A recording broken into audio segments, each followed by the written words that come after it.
Without Donald Trump, this would never have happened. That's not a campaign slogan. That's not conservative media. That's the Secretary General of NATO, standing in Davos, admitting Trump forced Europe to do what decades of diplomacy never could. And when you hear what Europe finally admitted, you'll understand why NATO will never be the same again. Let's start with who Mark Rutte actually is. This isn't some random bureaucrat. This isn't a Trump ally. This isn't a conservative politician playing to American audiences. Mark Rutte ran the Netherlands for 14 years, the longest-serving prime minister in Dutch history, a career diplomat, a man who built his reputation on being careful, moderate, measured. In June last year, NATO chose him as Secretary General, the most important security position in the Western world, 32 countries trusting him to manage the alliance. And this man stood up at Davos and said, Europe should be thankful for Trump. Not grudgingly, not with caveats, not with diplomatic hedging. Thankful. Here's what he said. Do you really think that without Donald Trump, 8 big economies in Europe, including Spain, Italy, and Belgium, would have come to 2%? No way. No way. That's NATO's own leader saying European countries would never have paid their fair share without Trump forcing them. Not Obama, not Biden, not decades of polite diplomacy and strongly worded letters. Trump? They're all on 2% now, Rutte continued. Without Donald Trump, this would never have happened. Let that sink in. For years, American presidents asked Europe to meet their NATO commitments. 2% of GDP on defense. That was the deal. That was the promise they made in 2014. And for years, Europe ignored them. Germany spent 1.2%, sometimes lower. The richest country in Europe couldn't find the money for defense, but they found money for free university, for early retirement, for high-speed trains. France made excuses, Italy made excuses, Spain made excuses, and America kept paying, kept stationing troops, kept writing checks, until Trump. He didn't ask politely. He threatened to leave NATO. He threatened to pull troops. He threatened tariffs. And suddenly, Europe found the money. That's what Rutte admitted, in public, to the world. Trump's threats worked. Diplomacy didn't. Now here's the part European media doesn't want you to focus on. Rutte didn't just praise Trump for the 2%. He went further. At the NATO summit last June, the alliance agreed to spend 5% of GDP on defense. 5%. More than double what most countries were paying before Trump. And Rutte credited Trump for that too. Do you really think we would come to an overall defense spending of 5% if President Trump would not have been reelected? No way. It would never have happened. 5%. Do you understand what this means? For 75 years, Europe told America they couldn't afford to spend more on defense. They said it was impossible. They said it would destroy their economies. They said America was being unreasonable. And in 18 months of Trump, they agreed to 5%. The money was always there. The will wasn't, until someone made them. Here's what makes this admission devastating for European leaders. It's not just about defense spending. It's about the entire story they've been telling for decades. The story was simple. America and Europe are equal partners. NATO is a mutual alliance. Both sides benefit equally. Both sides sacrifice equally. That story just died. Rutte admitted the truth. Europe was freeloading. Europe was taking advantage. Europe would never have changed without American pressure. Not persuasion, not diplomacy, not partnership. Pressure. That's not how you describe an alliance between equals. That's how you describe a protection racket where one side finally got caught. And here's what Rutte said about the future. The Americans still have over 80,000 soldiers in Europe. They are still heavily invested in European defense. And yes, they have to pivot more towards Asia. So it is only logical for them to expect us, Europe, to step up. Logical. For 75 years, expecting Europe to pay its share was called unreasonable, aggressive, undiplomatic, dangerous to the alliance. Now NATO's own leader calls it logical. Because Trump proved it was possible. Trump proved Europe could pay. Trump proved they were choosing not to. And once that's proven, there's no going back to the old excuses. Now let me show you what happened at Davos this week. The moment that proves Rutte's admission wasn't just words. Wednesday, Trump addresses the World Economic Forum. Hundreds of billionaires and world leaders in the audience. He doesn't soften his message. He doesn't play diplomat. He tells them directly, America doesn't need Europe as much as Europe needs America. The USA is the economic engine of the planet, he said. When America booms, the entire world booms. He criticized European energy policy, called their economies weak, said they were heading in the wrong direction.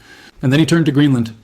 For weeks, Trump had been threatening tariffs on 8 European countries unless they supported American control of Greenland. 10% in February, 25% by June. Europe panicked. Emergency meetings in Brussels, threats of retaliation, talk of a trade war. And then Trump met with Rutte, one meeting, and everything changed. Trump announced a framework of a future deal on Greenland and the Arctic. He dropped the tariff threats. He said he wouldn't use military force. And what did Europe give up? More American military bases in Greenland, expanded NATO role in Arctic security, a commitment to keep Russia and China out. In other words, exactly what Trump wanted. He threatened. They panicked. He got concessions. He withdrew the threat.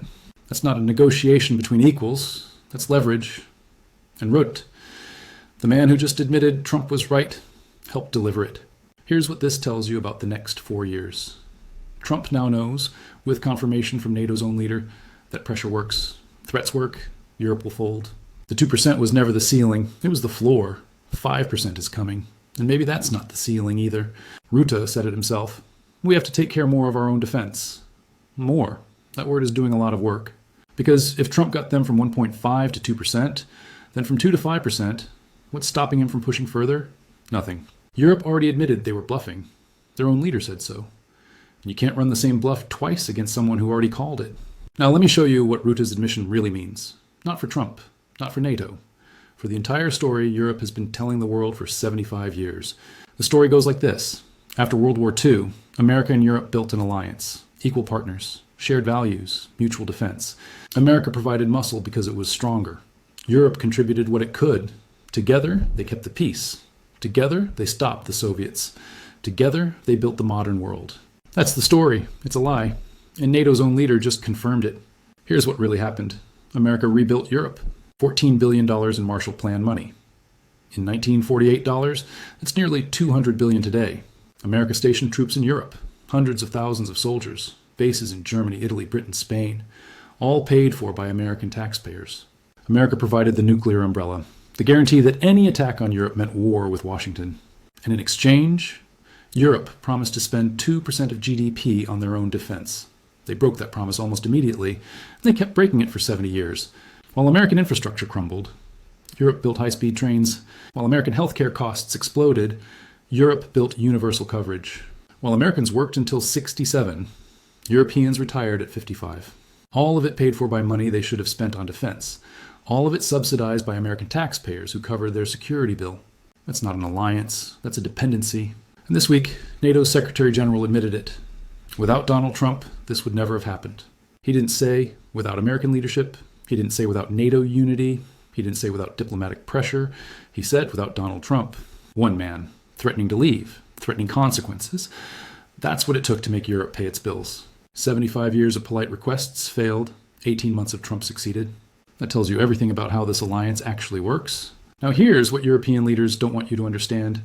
Rutte's admission isn't just about the past, it's about the future. Because once you admit that threats work, you can't pretend they don't. Trump knows it now. America knows it. The world knows it. Europe only moves when pushed. So what happens next? More pushing. Rutte already told you. The new target is 5% of GDP on defense. That's more than double what most countries were spending 2 years ago. 5% of Germany's GDP is over $200 billion a year. France, nearly $150 billion. Italy, over $100 billion. Numbers that would have been unthinkable before Trump. Now they're official NATO policy. And here's what Rutte said about why. Russia is on a war economy footing. They spend 40% of the state budget on defense, $200 billion a year. $200 billion from Russia alone. Europe's combined economies are 10 times larger than Russia's. And until Trump, they couldn't match Russian defense spending. Now they have no choice. We have to be watchful, Rutte said. Yes, we can defend ourselves today, but we have to deliver. Deliver, that's the word he used. Not suggest, not consider, not work toward. Deliver, because Trump proved what happens when you don't. Now let me show you the moment from Davos that tells you where this is heading. During a panel discussion, a moderator asked Rutte directly, are European NATO allies hostage to Trump's demands? Think about that question. Hostage. That's how European journalists now describe the relationship. Not partners, not allies, hostages. And Rutte didn't deny it. He pivoted, talked about defense spending, talked about stepping up, talked about consequences, but he didn't say no. Because he can't. Europe is dependent on America for security, for markets, for the dollar that underpins their financial system. Trump understands this leverage, and he's using it. Greenland was the proof. He threatened tariffs. Europe scrambled. He got a framework deal that gives America expanded military presence in the Arctic. No purchase, no annexation, but more bases, more control, more leverage for the future. And what did Europe get? The tariffs paused. For now. That's not a victory, that's a reprieve. Here's what Rutte admitted about the Arctic that should worry every European leader. We need to defend the Arctic. The sea lanes are opening up. China and Russia are increasingly active. He listed the countries bordering the Arctic, 8 total. 7 are members of NATO: Finland, Sweden, Norway, Denmark, Iceland, Canada, and the US. 7 NATO members. And there's only one country bordering on the Arctic outside NATO. That's Russia. Then he added something interesting. I would argue there is a 9th country, China, increasingly active in the Arctic region. 9 countries competing for the Arctic, 7 in NATO, Russia and China outside. And who's the only power that can actually project force in that region? America. Not Germany, not France, not the European Union, America. That's why Trump can demand Greenland. That's why Europe can't say no. That's why Rutte helped deliver a framework deal.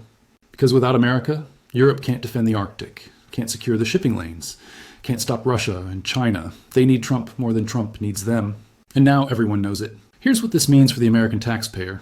For 75 years, you paid for European security. Trillions of dollars. Generations of soldiers stationed overseas. And what did you get in return? Lectures about international norms. Criticism of American foreign policy. European leaders calling American presidents dangerous, reckless, undiplomatic. All while cashing the checks. Trump changed that. He's not asking for gratitude. He's demanding payment. And this week, NATO's leader admitted it's working.